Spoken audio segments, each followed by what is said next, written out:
Thanks for coming round. We'll make you laugh before you go. Welcome to the Merman. Welcome to the show. Oh, yeah. What's your hand up? I'm just trying to do different ways. How did The Little Mermaid do in the box office? This? Yeah, like I was trying to be more theatrical. Trying to find new ways to snatch this up. It's still out, The Little Mermaid. But it had its like opening weekend, right? I think know it's been out for 2 weeks. Yeah, I know it surpassed the original. Right now I'm seeing 211.3 million. God damn. Wait, the original didn't do that much? No, it did a little bit. Like they didn't pass it by too much, but wait, Yeah. hold up. That's the original. 211. Blip, blip, blip, blip, blip, blip. Man, these movies. Woof. I gotta make me a movie. Oh, we should get in the movie business. Yeah. I gotta make me an animated movie about me. I never thought about it before. Yeah, it's gonna be about me. I saw there's also a new movie coming out. Like I think now there's gonna be like a mermaid run. I think we were on the cutting edge of this because there's also it's a animated one. It's called like Because this one is an anime. This is like live action, right? yeah, and it's like the Kraken crew. It's the Kraken, but the mermaids are bad in it. Yeah, bad bitches. I think it's called the Kraken or something. Those are the mermaids we want to hang out with. The bad bitches. It's a Pixar. Have you gotten the information for us, Louise? And what else did there's also a Netflix show about mer people. Did you know this? There is? Why haven't you told me about this? We need to binge this and do a whole episode on it, I have a feeling. Yeah, sure. Someone messaged it to me. There's a Netflix show, and it's just about people living their lives in the mermaid culture. And How we've not talked about that. I don't know. I was unaware of it. What's it called? The Mer People? It's called Mer People. Oh, yeah, for sure. Yeah. How did they not ask us to be on that? I don't Oversight? Yeah. I mean, we don't even have our I tails haven't yet. been asked to do comedy or barbecue on Netflix either, and I've been in those worlds for much longer. But, well, if you had a mer tail, then you'd probably be asked ahead of that. Yeah, we'll get Are you going to do that the whole episode? Not on purpose. Some ramen. Not on purpose. I like it when we record at night. It means like old Davy boy gets a brewski. But you can drink any time. I'm not going to drink at 11. Well, I mean, not that that's what's stopping me. You've drank plenty of times in your life at 11 in the morning. What was I going to say? Oh, am I supposed to buy the tails? You said you were going to. Oh, yeah, I couldn't remember. I mean, we don't have to. We can. No, we got to get on it. We do. This is important. We were sent money. We got, but I guess I got to get on the website and see the measurements we have to take. We're probably going to have to go to a tailor and get like some weird. It's like, yeah, you do that pun on purpose. It's your inseam. I didn't even catch that. No, but that's the Mer tailor. Yeah. The Mer tailor. Yeah. I was just imagining you guys walking into a men's warehouse with a mer tails. Yeah, we're not buying anything. We got these tails that are a little too. Could you hem these up for us? Yeah, I'll get on that because September will be here before you know Should we go to Florida to buy them, or do you just buy them sight unseen on the website? Like, What do you mean sight unseen? Like, They make just- them. how do I know what size tail I am? There's no like fitting room at these places. Well, how do I know what size I am? Wait, there's an actual brick and mortar place in Florida? I feel like I knew that, or at least that's where the guy was. I thought it was all online.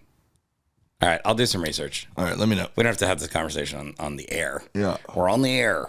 Yeah, there's a lot of mer stuff going on, and then if we have those tails, when we do our trip in September, we will like not only will that be good for like promotional stuff, but we'll just have fun with it. Like I think we should just show up at hotels and just start swimming around.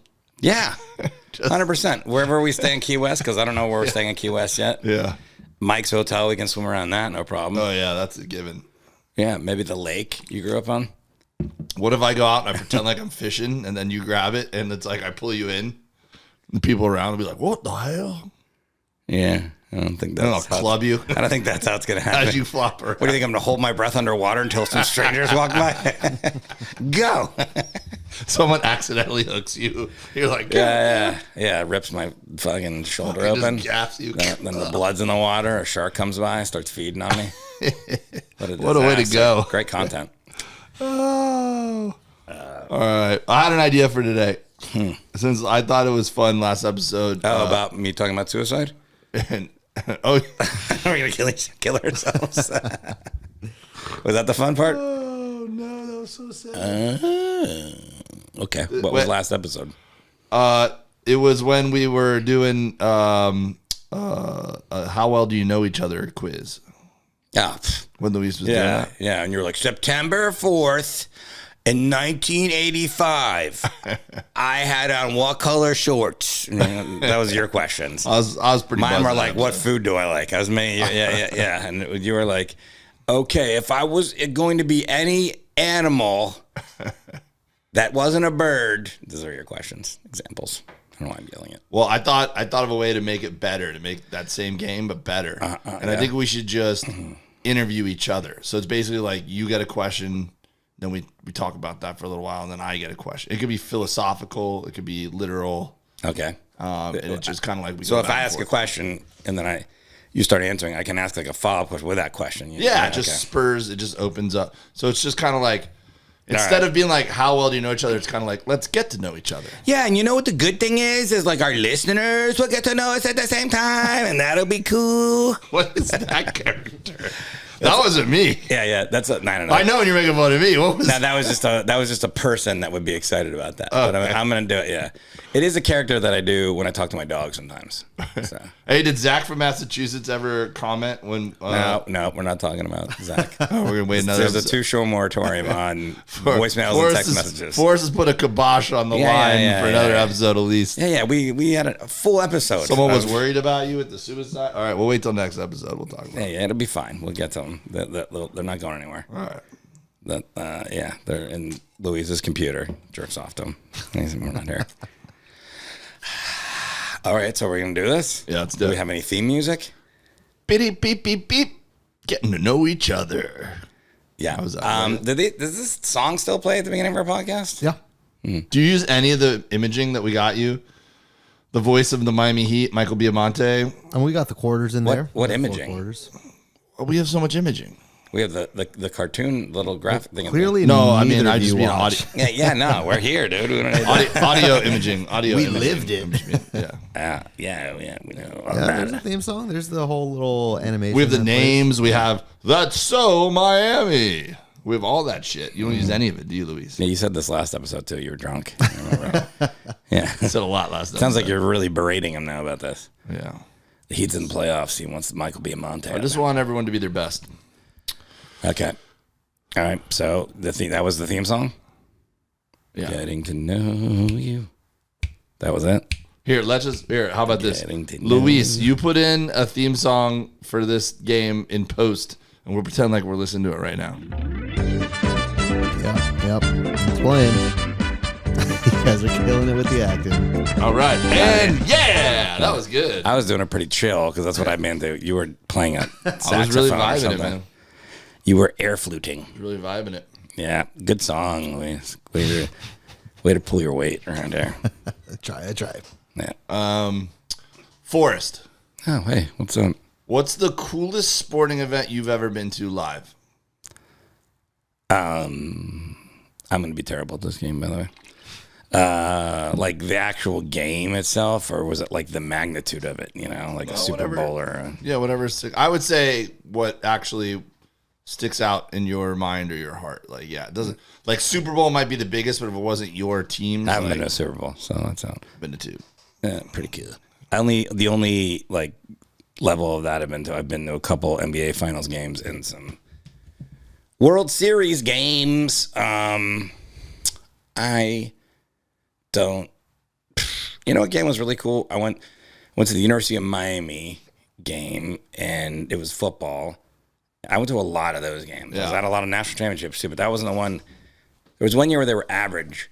That Edgerrin James was a running back. Who, Yeah. if you're not in the football, he's a Hall of Fame running back, and he's awesome. And they had to play UCLA. Yeah, that But was delayed It was because a of the hurricane. We were yeah. supposed to play him at the beginning of the year, and we ended up playing him at the end of the year. An actual hurricane hit. This is the Miami Hurricanes and UCLA Bruins or whatever. Couldn't play. And UCLA had the number 1 team in the country. Yeah, they were good. They had this quarterback, McNown or something like that. And they had 2 wide receivers. I can't remember their name. They both played in the NFL. And they were number 1. All they had to do was beat Miami. And back then there was no playoffs. They'd be in the national championship game. And I want to say the final score was like 45-43 or some shit like that. Yeah, and Adrian James went off for like 250 yards or some shit. 308 yards. Yeah. So literally the whole game was like they'd throw an 80-yard touchdown pass, and then Edgerrin James within 4 rushes would be in the touchdown. And it was the most insane game I've ever been to. But it was kind of fun because the University of Miami had been good for so long, and then they had these down years, and it was cool coming from this underdog place because when they're really good, it's fun when they win too. But this was like they weren't supposed to win. And in sports, one of my favorite thing being a fan in sports is when is not just you beat the team, but it's about the fans of that team and them being sad. Yeah. And that's why beating the Boston Celtics this year was so great. And the New York Knicks was sad because I want the whole Northeast of America to be sad. Just to be Yeah, because they're always like, we're the best city in the world. It's like, fuck off. Your team sucks. Yeah. When they won in Game 7, the Heat, and I don't know what they're at now. In the past, it's 1-1 as we're recording this, but man, in the Boston Garden or TD Garden, whatever it is, that was just whenever they panned to the fans and they were sad. Yeah, nothing made me happier. And at the time, I had never been to LA, and to me, I thought the same thing of LA as anyone else that's never been here. Which you're right to some degree, but it still is a cool city. But so it made me happy that all the people in LA were sad. Yeah, I hate those fan bases who act like their team is the greatest of all time, but it's like, yo, your team hasn't the Celtics with their super team won 1 championship. Yeah. And apart from that, you guys haven't had shit in 25 years. Stop acting like you're the fucking team to beat until you are the team to beat. And I totally agree. And then the Knicks, they haven't been good in Lord knows how long, and they still think that they're Mecca basketball. No, they're pretty good this year. The team was not bad. Of course, they were good, but the team was. But there's no way that coming off that Bucks series, everyone was like, Knicks going to kill the Heat. Yeah. But Jalen Brunson's good. Randall's good. He supposedly was injured in the series, whatever. They had there's people that were good. But they came in with the confidence of them being a dynasty. Mm-hmm. And it was like, who the fuck do you think you are? Get out of here. I find when I was a kid, I cared more about the opportunity wasted or the ability. It was more about I wanted my team to win, and I lived and died on those wins and losses. And if the Miami Hurricanes lost a game and that means we weren't going to play in the national championship that year, it affected me because I wanted the team to be uplifted. Now I have more perspective about what's important in life, and it's not as important to me. If the team's just not good, I'm like, hey, it's tough. I think we were spoiled because the Canes were so dominant. The Dolphins were usually good year in, year out. So when we were kids, we're a little bit spoiled about how hard it is to be good at pro sports. But I will say that I totally agree with you that now, even though I have that perspective, I do really like making other fan bases. I would have been more upset that the Celtics fans thought they were right and got to talk shit. Yeah. As a part to just even if we lose the finals, I'm just we beat the Knicks and the Celtics. There's 2 things. One is I really love watching basketball, and for the rest of my life, I'm going to have to hear about them coming back from 3-0 deficit, and then did show that Derek White put back in all the time, which it would have been like Doug Flutie. They're still going to show that shot because it was an amazing shot. They'll still be in highlights but it's not as important. As a Hurricanes fan, every chance they get, they throw that Doug Flutie clip out. We're we get it. He threw a Hail Mary and beat us. Yeah. So, but more importantly, it's especially people from New York City and Boston too. Whenever they move, they don't ever fully embrace where they live yet, They're not I live in South. There's a lot of New Yorkers in South Florida, for instance. Yeah, it's like an exchange program. And they'll be like, our team and this and that. It's you've been here 20 years in Miami. Don't act like you're. And he goes, New York, you don't even know the thing about the city. And it's you haven't been there for 20 years. You're not part of the city anymore. I root for the Miami Heat and I live in LA. Yeah. But I don't claim to be the thing about our city is we're the toughest things. It's I'm just we're New York tough. Because they're your fans stink. I'm maybe so. Who cares? The team's good. I don't care what the fans are rated. Well, that's a great point. Yeah, they're always our fans are the best. Well, great. You're going to the Hall of Fame as best fans ever. Biggest loser. That's the dumbest shit ever. Lost all our listeners in New York and in Boston. I think that it's a positive thing if your fan base is a little bit fair weather. Yeah. Because if you suck, if you have a shitty owner like James Dolan, right, of the Knicks, if you have a shitty organization and they're not putting a good product out there, why the fuck are you supporting them year in, year out? It's a logo. You shouldn't be supporting a loser unless you want to be a loser yourself. You should stop showing up. So then that owner goes, I got to spend money. I got to run my organization. The Miami Heat have reinvented their organization time and time again. The Dolphins, we had blind faith for a long time. And then finally people were like, all right, man, get your shit together and we'll start coming back and rooting for you, There's no I don't root for the Dolphins. there's no prize for being a blindly faithful to a franchise. You know what I mean? You should be a little fair weather if you want your team to be good. That's my point. I'm not a Dolphins fan, by the way. I know that. I was trying to look up this thing, and you can do it on your own maybe.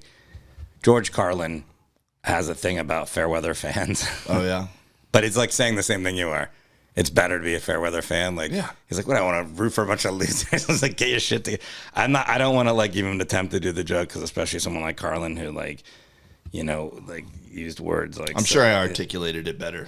Yeah, you should do it as a bit, and then someone would be like, I think Wait Carlin. for someone to call me out on I it. think Carlin ended up being like. And now I can't even claim that I never heard it before because you just brought it up. Yeah, I'll find it at some point because it's hard to find like just jokes like that. But anyways, look it up. All right, am I asking you a question now? I didn't know. Like I was going to answer a question, and you were going to go off on your own shit. Yeah, that's how conversations work.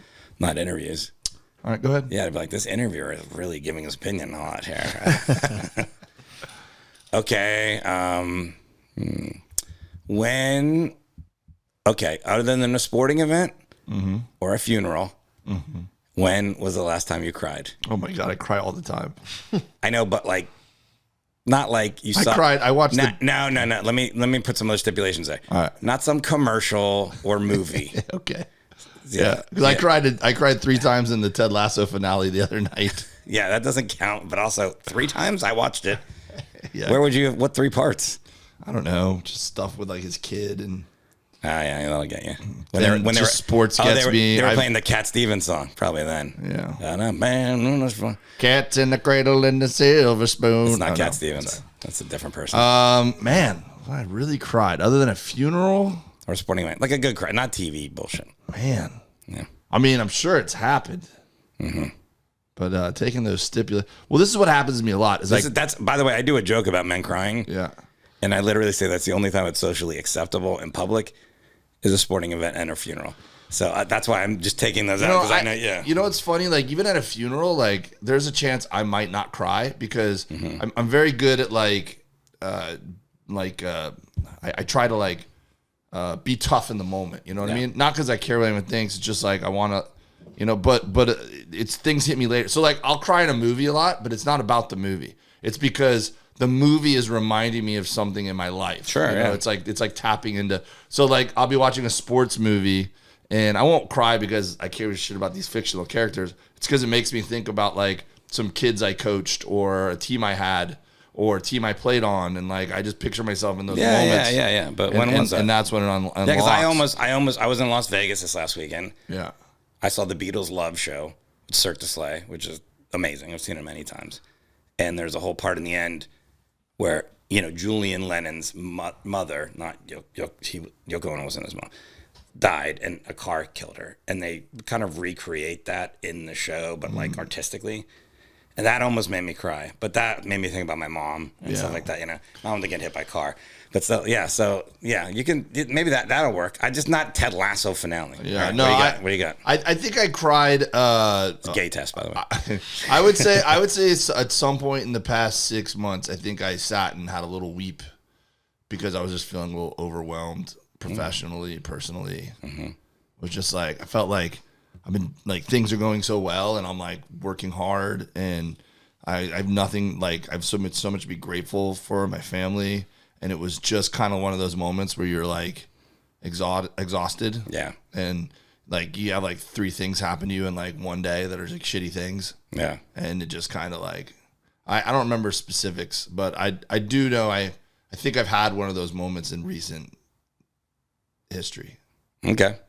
But I'm not above that at all. Like I'm totally okay with crying. My last time was right before I had to come here because I had to do this podcast. All right, that's good. Okay, I'll accept this answer. It's tougher. You have kids. You probably don't want to cry in front of your kids because then I think something's wrong.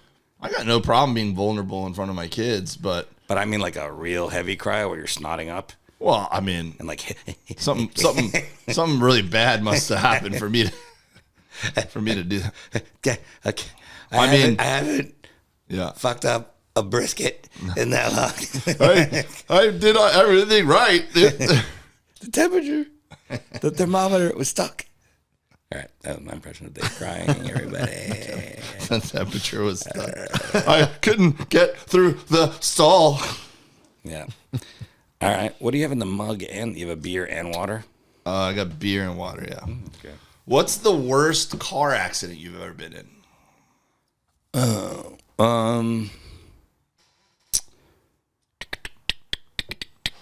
I have thankfully not been in anything like horrific where you're like, I can't believe you walked away from that, you know? Yeah. I've almost been in a lot of those.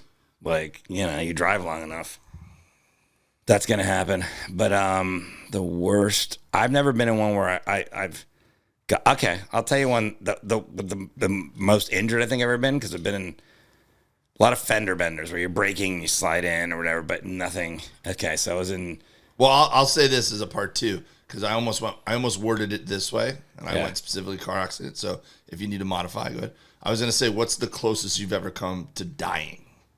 Oh, because I was going to tell you the car accident, but. Yeah. Go ahead. The car accident, you can use that for your next question. Okay. Very morbid, these questions. I just think it's interesting. I think it gives you insight. Get back to the sports. I think maybe I told this. I was in Jerusalem. I was performing in Tel Aviv, opening for Jim Jeffries. He left, and then Amos and I stayed a couple extra days and went to Jerusalem. We went to like the old city and like Mount Zion, had dinner in these markets or lunch. And I had been to Jerusalem once before that, and I rented a car, and I was like, I was asking at the front counter, I was like, where can I rent a car to go to Jerusalem? He goes, you should just take a cab, because it's going to cost you the same amount, and then they just drop you off, and they'll come back and pick you up, because Jerusalem's like 40 minutes from Tel Aviv. It's close. And I go, yeah, okay. We hooked up with a cab guy. He gave us a rate. And on the way there, man, he was, you know, like sometimes you're in a cab or an Uber or something, you're like, should I say something to this person? Like, they're speeding, they're weaving, they're braking hard. Bro, a lot. Yeah. I had this dude who's picked me up I've had him twice. Yeah. He's an Uber Black driver who's picked me up. No, he drives Uber Black. He's not. He's an Armenian. No guy. one said anything. All right. Who are you looking at? So I'm not done with this story. I've had You've asked me a question. You've cut off my story. I've had him twice. Yeah. I want that for the record. This is going to be an interview. I'm literally in the middle of the story. I haven't even gotten to the crash yet. I was just adding a little I was just sprinkling a little in. Okay. It's a give and take. Not really. So the guy, I literally both times I'm like, should I tell this guy to fucking chill out? Like, I'm scared. All right, go ahead. Added nothing. This is what good interviewers do. Yeah. You've never seen Barbara Walters? It's like Larry King's doing it. Barbara Walters never. I've had the same thing. She never cuts them off. No, you just don't realize it. She's so smooth. Yeah.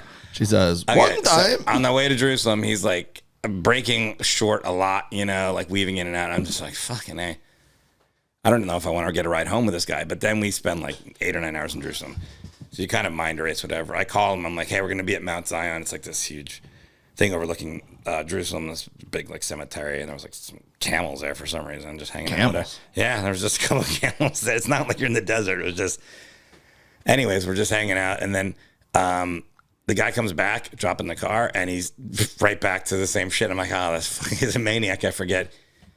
Amos and I start falling asleep though.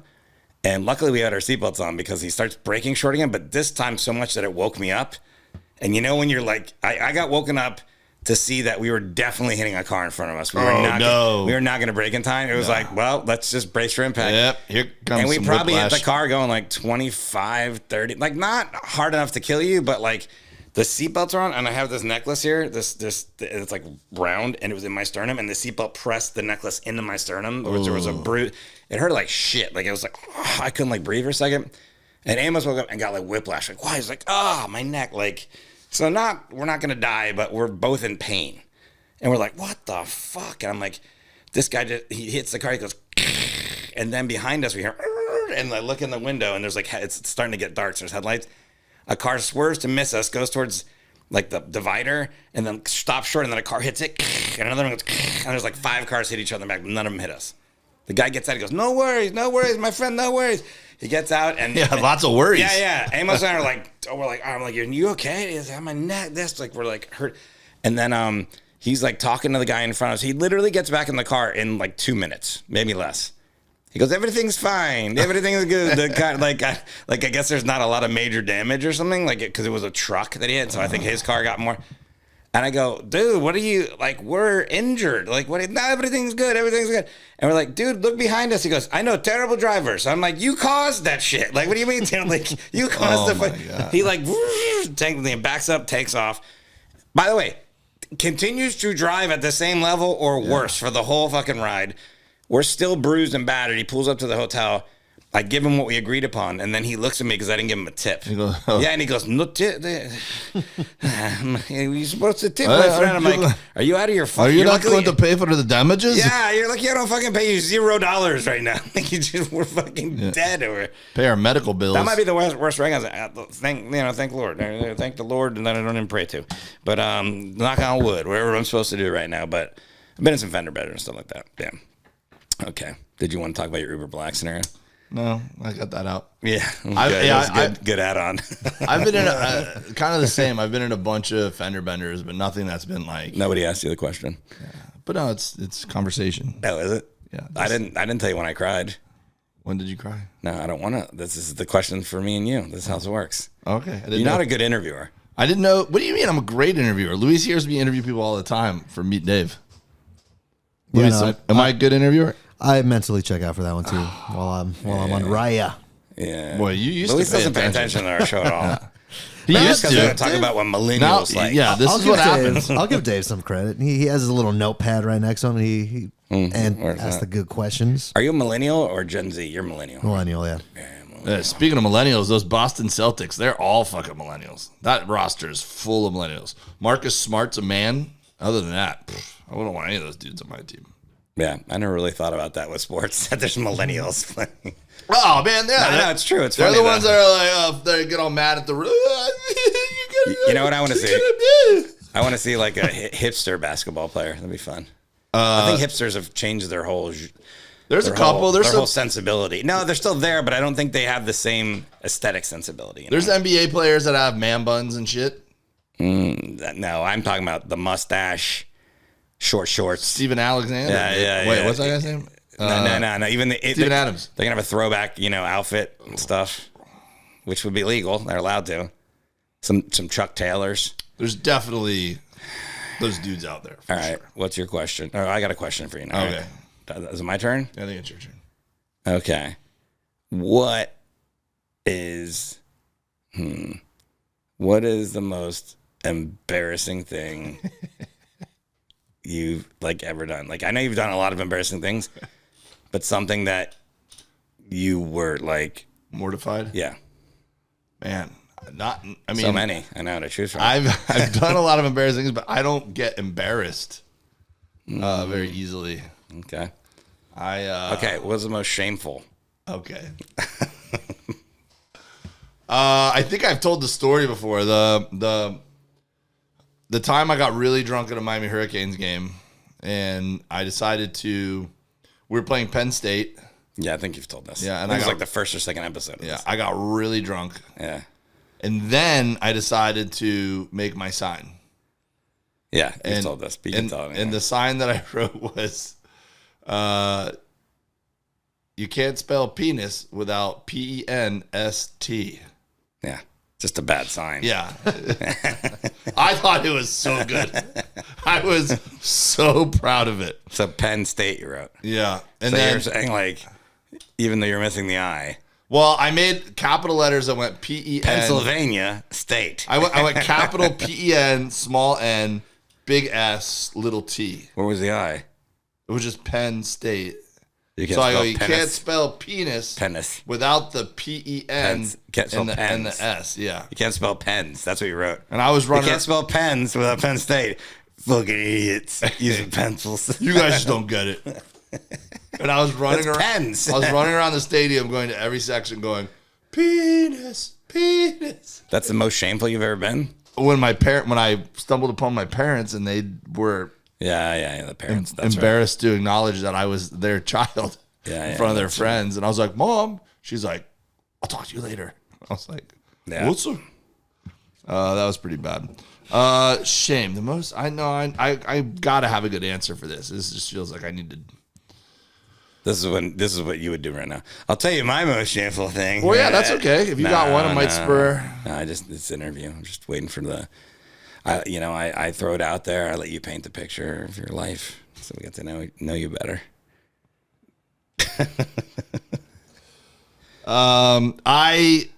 My near-death experience. Sure, I'll tell you what it is. One thing that haunts me a little bit, and this is maybe not that big of a deal because it was just me and one person, but one of my professors, who was my great books professor, asked me to stay after class because I written an essay about the Odyssey, and everyone hated grade books, but I thought it was kind of cool actually. And he goes, Dave, I gotta tell you, this is a really good paper. Is this like an after-school special thing? Yeah, he's like, I think you should really consider changing your major to English. I think you're a very talented writer. Like, give me a massage. And I went, well, I go, thank you. I go, but I'm a business major, and I really want to make money when I grow up, so I don't think I want to be an English major. Yeah. And I said that to this dude's face who made English his life. Yeah.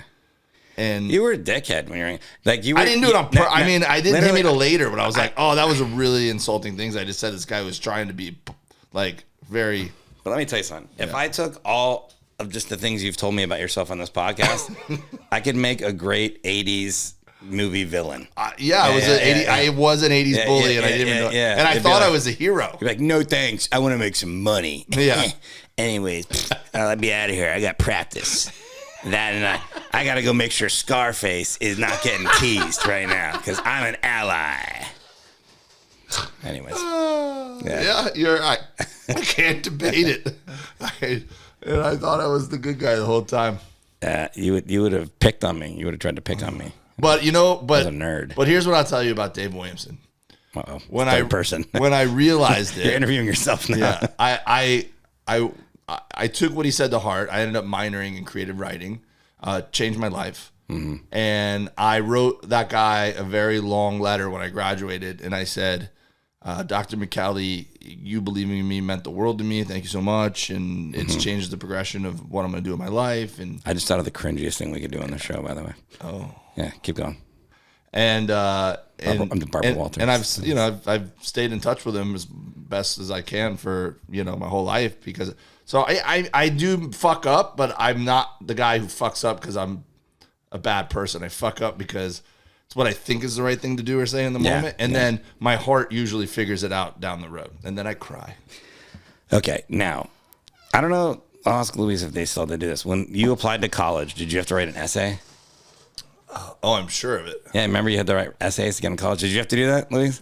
It's so long. I mean, longer for you guys, clearly, but I don't remember. I wonder if that's a thing that's changed. Anyways, when you used to apply to get in colleges. I did. I'm okay. I didn't know if, okay. So you had to write these essays to get into college. Yeah. And I was. It's usually about like hardship or something like that. They are. Okay. I found all that when my mom passed away, I was going through all these filing cabinets and I was just shredding shit that we didn't need, documents. Oh, you found your own essays? And then I found these folders of like all this creative writing and the stuff that my mom had kept, all this stuff. And in one of them was like my three different college essay admissions, and I read all three of them, and God, I wanted to like punch myself in the face. Like they were so cringy that I was like, because they were so like, yeah, let me let you know about this. I'm the type of guy. It wasn't like let me in your college. It was just an essay. One was about seeing a whale on a beach. Another one was like another one was about a dog. Wait. Go into the whale on the beach. No. I will bring them in here. Yeah. No, I'll read it. You want to hear it word for word. Trust me, it's all bad. Right, I'll make you. All right, I'll make if you. You can find yours. I find something else equally embarrassing. I don't have my college essays, but I'll bring it next episode. But I do have papers I wrote for high school and college, and I'm sure there's some good stuff in there. Maybe not. I got to find them. So I'm going to try and do it next episode. I'll coordinate with you. If not, it'll be an episode after this. I'll find it, but. Man, I was reading, and some of this stuff, I had writings in that were really good. Like, even when I was much younger, I'm like, wow, this is good. Yeah.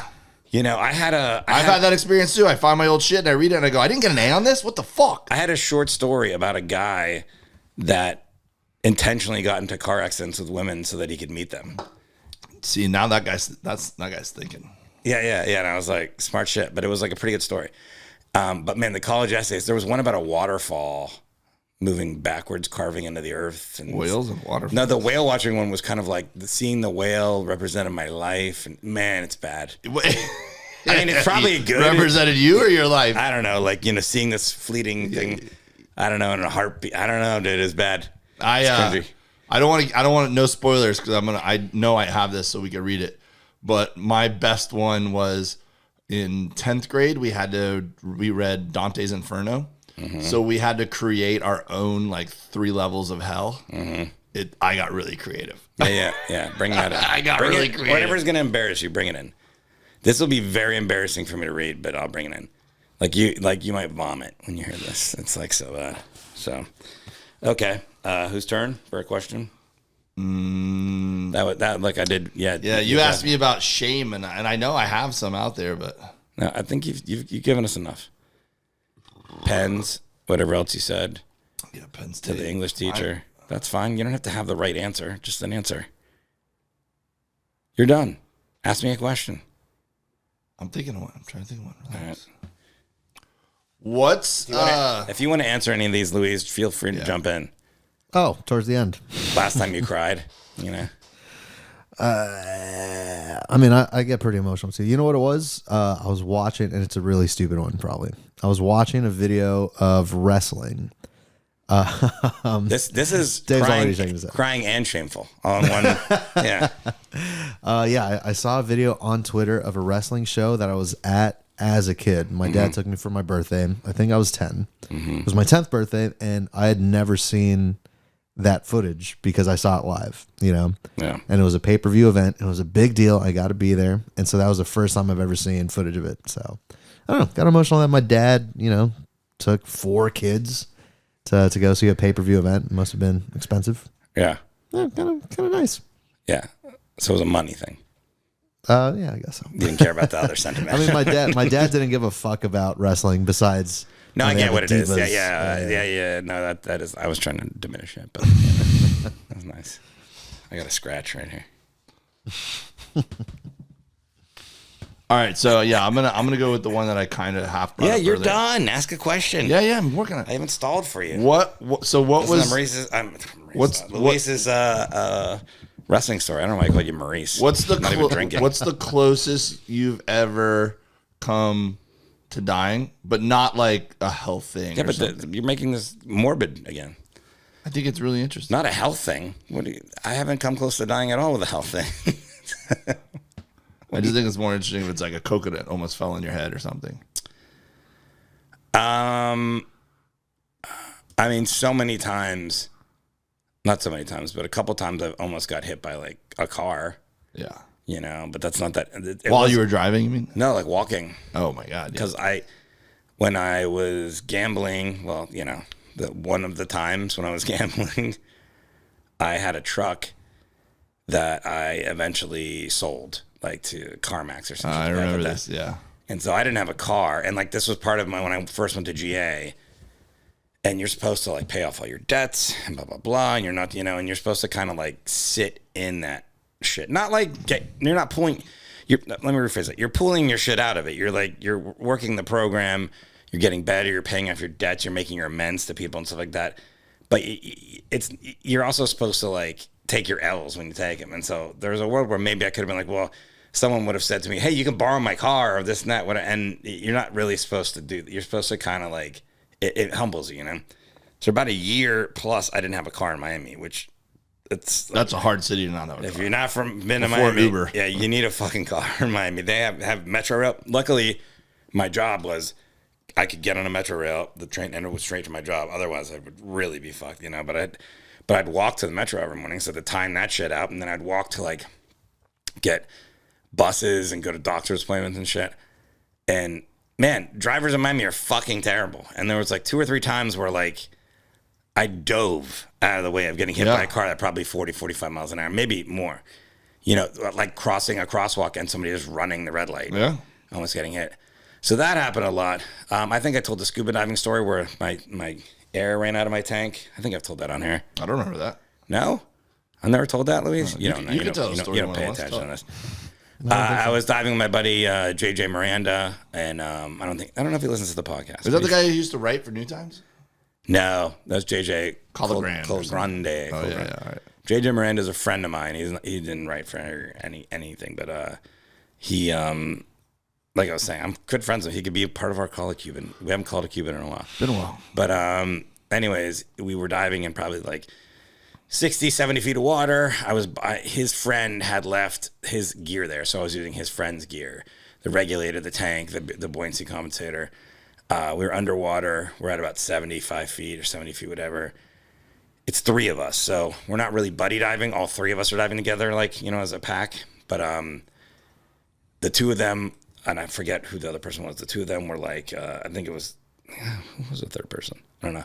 But the 2 of them were like swimming in front of me about like from where here to Louisa's, like 10 feet. And I start to like, it's hard for me to breathe.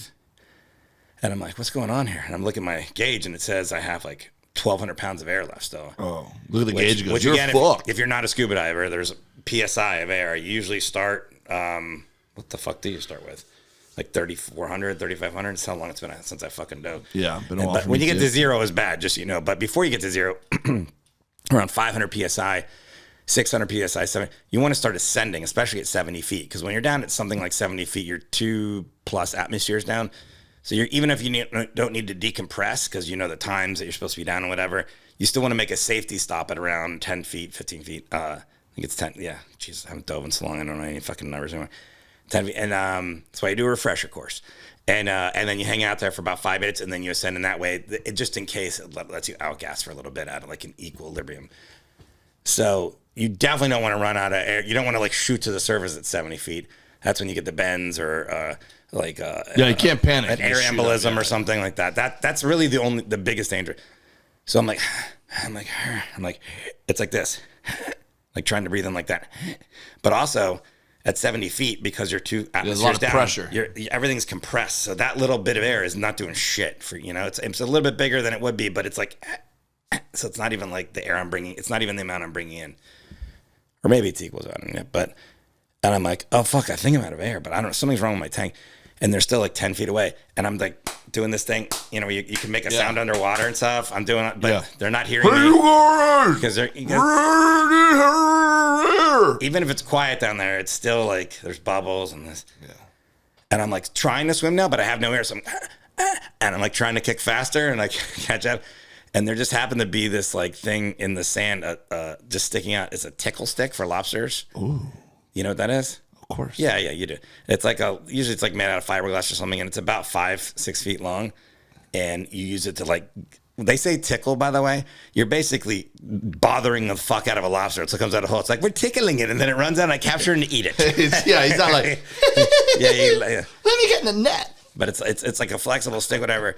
And I pulled that out of the sand, and then I was close enough to where I whipped one of them in the leg, like hard as shit. I was like that. And they turned around like, what the fuck? And then everyone turned, and I just kept swimming towards them. And also, if you don't scuba dive with the regulators, you have one in your mouth, and there's there should always be a second one hanging off in case that one fails. I'd already tried both of mine. That's what I thought. And so I just grabbed one of their second stage, and I'm like breathing and stuff. And they're like, what the fuck? And I'm like, I show them the gauge. I'm like, I don't know. So we ascend slowly. We do our safety stop. We get to the top. And then we finally get to talk, and I'm like, I was out of air. I don't know what's going on, whatever. And then we got in the boat. We turned the tank off and then back on, and it just stayed at 0. So the gauge had gotten stuck, which isn't, and this was an analog gauge. It was a needle. A lot of times it's digital and stuff now. Yeah. And so it just gotten stuck somehow. And this is some equipment that hadn't been like serviced in a long time because it wasn't my equipment or anything like that. So I'm not saying I was going to die, but it wasn't a good situation. I probably would have had to at least be in the deep compression chamber. I could have got an air embolism using but I felt like I was going to die. That was like pretty frightening. Anyways, it's a safe sport. And that's when you became a merman. No, I did a lot of diving. I did thousands of more dives after that, but yeah. That was, I was enthralled listening to that. Yeah, it was pretty scary. Damn, I'm a good interviewer. I ask good questions. Because I'll tell you, like, the thing about it is, with all your training, scuba, like, whenever you're doing your certification, the more training you do, I did a lot of safety training when I became a marine biologist. But back then, I had dove a lot, but not that much. Yeah. So I probably would have been a little bit calmer. Like, when I was a marine biologist, there was one time I was down at, like, 85 feet, and I went to go clear my mask a little bit, and the whole thing came apart. So like the plastic It's came just- out. Well, no, the mask is like the glass, will be like a piece of plastic that snapped into it, and there's something had like gotten brittle. So literally my mask came apart and 85 feet, but I knew I was okay. As long as I could breathe, it just is very unsettling. Like now Yeah, you to not can't be able really to see. Yeah. You can't really see. Now the waters can go up your nose. And so, so I kind of just like, I did something for my nose. I did clip my nose or something. I don't remember what now. Tickle stick. And then I just put my mask back together, and I was just like this. And I remember people came over. I was like, yeah, I don't know. It's fucked up. And I was very calm about that. And I just like put it in, and then I was like, all right, that'll work. And then I put it back on. But it was like about 5 minutes it took me. But I had done a lot of training and a lot of diving by then and stuff like that. Yeah. But it's, again, safe sport. I might have already told this story, but I always think about this one time I almost got into a boating accident. And I've crashed cars, I've crashed boats. I fell out of my dad's hunting Jeep one time.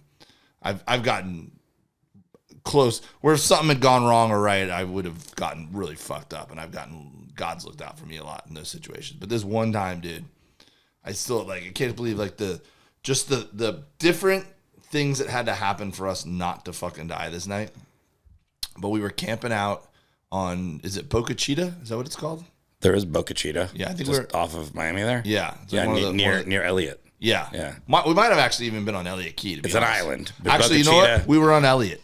Elliott's a big key or island off of Miami. It's like it's thin. It's like just not wide, but it's pretty long. I would say it's, I don't know, but it doesn't matter. It's about probably 10 miles from shore, but it's inside Biscayne Bay there, yeah. So my buddy Josh Josh Trifoletti. I was with Josh Trifoletti. His dad had a boat, and we go out camping. We had two boats. My buddy Adam Gettinger, his stepdad had their boat, and then Josh Trifoletti brought his boat. So on Josh Trifoletti's boat was me, these two brothers that we were friends with at the time, and Josh's dad. So we go out fishing in the middle of the night, right? We were camping on Elliott Key. We go out fishing. At the end of the night, we're done fishing. We're running back into Elliott Key. It's pitch black. Now, I was in junior high, I think. I had just gotten contact lenses. Yeah. So, I was blind as a bat at that point in my life, and these contact lenses kind of changed my life, right? So he had that kind of boat that had, you could go down in the bow, and there was, a very small cabin. Cuddy cabin. Yeah, and then the windshield came up, and then the or maybe that's a different whatever it is called. Yeah, the canvas roof, the bim. It wasn't a bimini top. It was more like a top that went straight off of the bow, off the windshield. So I don't know what you're talking about now. All right, so you have the bow. Oh yeah. You have the windshield, and you had a center console where you drive. No, it was two consoles. I haven't gotten one thing right. I've tried to add to the story. Yeah. Bad interviewer. And then the thing. The point is, the only way you could look forward is through the windshield. Yeah. There wasn't you could just be looking out. You know what I mean? So those two brothers, go down and go to sleep in the front cabin. So they're down in the very front, right? Me and Josh are sitting up with his dad, and we're going through where a bunch of sailboats had moored out, right? So we're hauling ass. We're going 60 miles an hour, right? Hauling ass. Wow, where there's moored boats. Well, that's already not good. Yeah. But the boats, they all have their anchor lights on, and they're supposed to be in specific spots, and if you stay between the buoys, you're supposed to be fine. I'm looking, there was a tear. There was a tear in the canvas. For whatever reason, I couldn't see well with the caked on salt on the glass. So I had poked my head up and was looking just out in the one spot that I could see because of a tear in the canvas. And I didn't see the boat looking forward because it was pitch black. But I looked up and I could see the mass juxtaposed, with a lit up. The moon was lighting up a. Luis is actually paying attention because I don't think you're making sense. Yeah. A moon was lighting a cloud. I could see the mast of a boat, but I couldn't see the boat when I followed the mast down. Yeah, but everything you just said is you're driving fast or these boats are moored.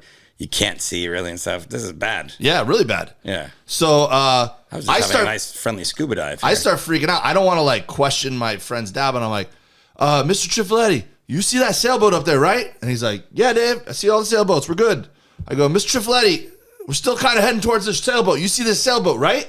And he's like, yeah, I'm staying between the markers. Like the sailboats aren't allowed to park between the markers. Sure, yeah. And I'm like, all right. As long as everyone's obeying the law. I couldn't figure out whether it was just me or him or what. And so my friend Josh sees me freaking out. And so he just had a bad feeling about it, grabs this really powerful flashlight they had and like hangs over the side of the boat around the console and shines it like that. And when he shined it, he saw it right away. And then I was still looking here. So when he shined light on it, I saw it at the same time. He drops the flashlight in the water and the two of us lunge at the steering wheel. The same time we do that, Josh's dad realized like, oh shit, like I see what they're talking about now. All three of us pulled this fucking steering wheel. And I'm telling you, without like you couldn't come off the throttle fast enough. We threw a wake up on this boat, like it was like, I mean, if we were 20 feet later and doing that, we would have crashed straight through this sailboat. Those two dudes in the front would have definitely been dead. Maybe all of us. How fast were you going? I mean, we were full throttle heading into the island, I don't know man. if you have some shitty boat. Maybe you went. I mean, it had to be at least 60. Just hauling ass. 60. But we sat there like that was one of those moments where you're just like in the moment, your heart's racing, and you're going, I can't believe we're not all dead. And then this dude walks out with his chick, and he had just got laid. You could tell, and Trifletti's pissed. He's like, "Hey asshole, you're supposed to have a light on your boat. We could have just killed you." Like what? And then Travis pulls up, or Adam pulls up with his stepdad, and his stepdad goes, "John, I got this." And the name of the boat was Sunshine. He goes, "Ahoy there, Sunshine." And he like starts to lecture the guy. Yeah. We're like, dude, we're past lecturing. We're just yelling at this guy and we're leaving. But that was one of the scariest moments of my life. And I got like 5 more stories like that. Yeah, I just remembered a guy pulled a gun on me. I thought I was going to get shot. Oh, yeah. I don't know how I didn't think of that. Yeah. I got it. I've probably told that cop story on here before. I'll tell it some other time. Yeah, that's whenever you want me to talk about selling weed in college. Like I got a whole episode. Oh, let's do a whole cop episode. I don't know any cops involved. Oh, I'm here right now. You think I got busted? No. Okay. Statute of limitations. We'll do a crime. Look up the statute of limitations. Can I just talk about it? I think I've talked about it. Let's do a crime and punishment episode. I did get pulled over by the cops one time with a bunch of weed in my car, but when I say a bunch, I don't mean joints. I mean like pounds. So you didn't get in trouble? No, I'll save that for that episode. All I can tell you is I was driving an old car and I had a taillight out. It was like classic shit. But I'll tell you all about the. What episode or what quarter are we in? Episode 4th for sure. We're like 50 minutes, 54 minutes. Oh, okay. All right. Did you learn a lot about each other? Because I feel like we asked 2 questions each. I thought that was great. No, I mean, it was enjoyable. I think it was fine, but I don't know if we learned a lot. How about a rapid fire round here? Oh, lightning round. Yeah, lightning round, and you just have to answer. It's a quick question, and you only have you have like a sentence tops to answer. And I know you won't be able to kill it to a sentence, but try your best. Okay. Who's first is lightning round. Lightning round usually means we have them prepared. All right, I'll go first. Make them like, what's your favorite number? Yeah, all right, I got you. I'm not good with favorites, by the way. All right, favorite athlete of all time? Fuck, I'm not good at this game. It's your game. Dominique Wilkins. Okay, good one. Yeah. Oh, it's my turn? Yeah. What's your favorite food? Steak. Bad answer. Well, it's the truth. Okay, steak. What do you want to make some shit up? Yeah. Soft pretzels. A group of chipmunks is called a scurry. The fuck was that? Was that Alexa? Yeah, Google. Oh. Wait, where? A group of chipmunks is called scurry. It's called scurry, but who asked that? Was she making fun of me for liking steaks? Okay. I thought like your mom was coming in. I was like, that's what Luis's mom sounds like? All right, next one. All right. Is it me or you? Oh. Yeah, it's my turn. You asked me. Oh. Rapid fire. It's killing. This segment's fucking awesome. We should do this every time. Luis, got any questions for us? Nah, I know everything there is to know about you guys. No, you don't. Longest relationship you've ever been in? Lisa Correa. Yeah. No, but how long was it? I don't know. Because it depends when we dated for a while. I moved here. We were sort of dating, and then we stopped. But It was at least 5 years, but I don't know. And also, it was a secret for at the beginning. Yeah, I remember. Because we just didn't want the comedy community to know, you know. So somewhere in that neighborhood, yeah. Okay. Yeah.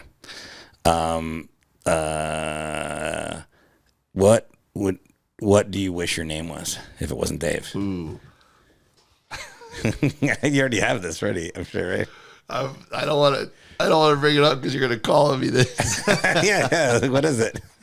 I thought Wiley Williamson was a dope ass name. Wiley? God. Why do you think I want to call you Wiley?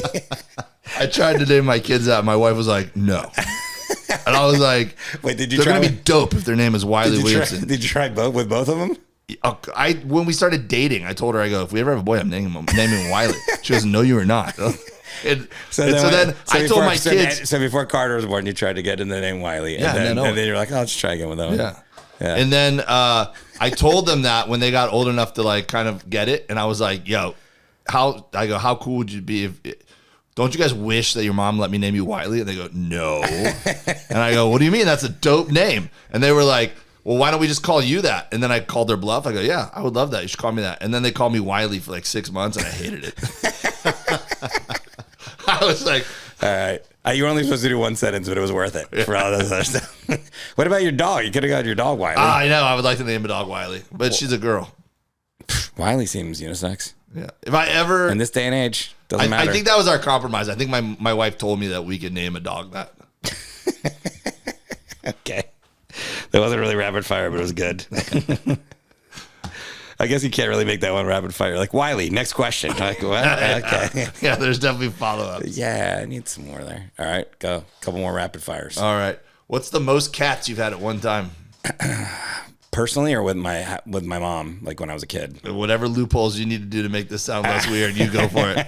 Well, when I was a kid, we had 8 cats. Yeah. There was at one point we had a dog, 8 cats, a rabbit, a snake, I think 2 birds, and like a fish tank full of fish. We had a farm. Yeah.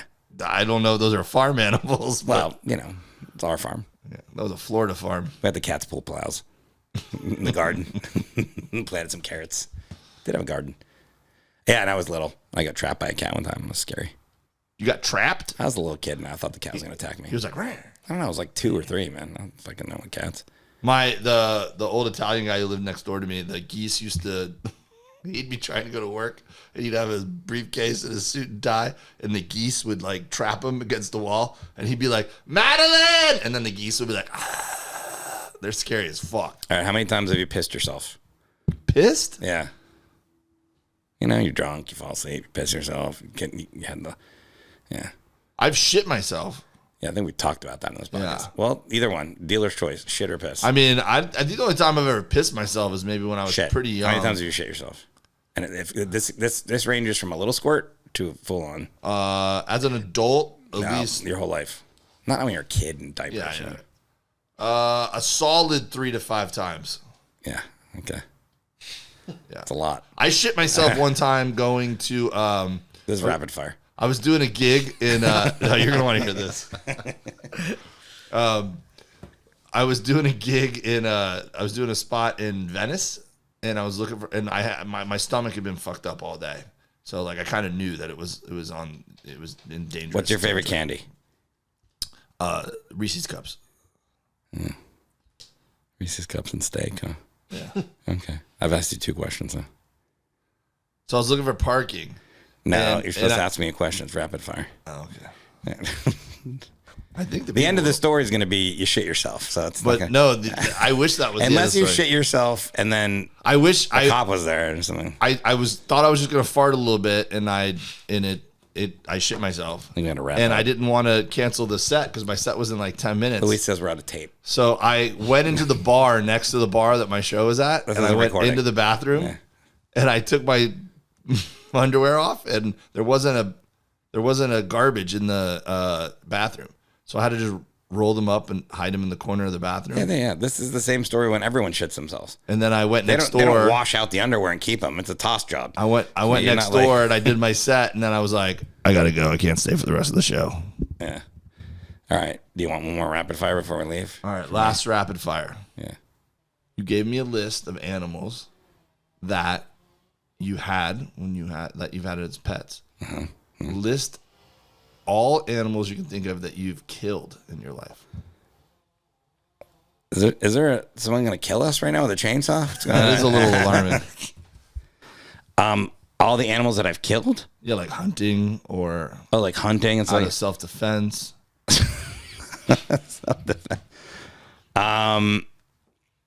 Okay, I've never been hunting. Like with Ever? a gun or bow and arrow, no. Wow, you're a rare Floridian. Well, you're a hippie. That makes sense.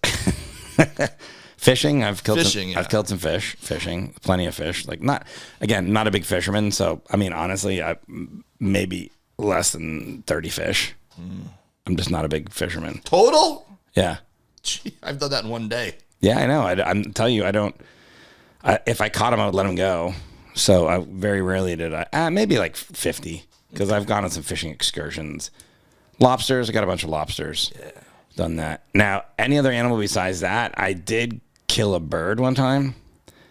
I was the last day of school, I had a BB gun, and I was like, look at that bird, and I was like pretending like I was gonna shoot it, and I hit it like great marksman. What are you gonna do? Did you cry? I was very upset. I went over and I looked at it and I was like, what the fuck? I killed a lizard playing darts, but it was by accident. I missed the dartboard. It was outside, and I went to go get the dart of the bush, and it was like literally on a lizard. I was like, what are the fucking odds of that?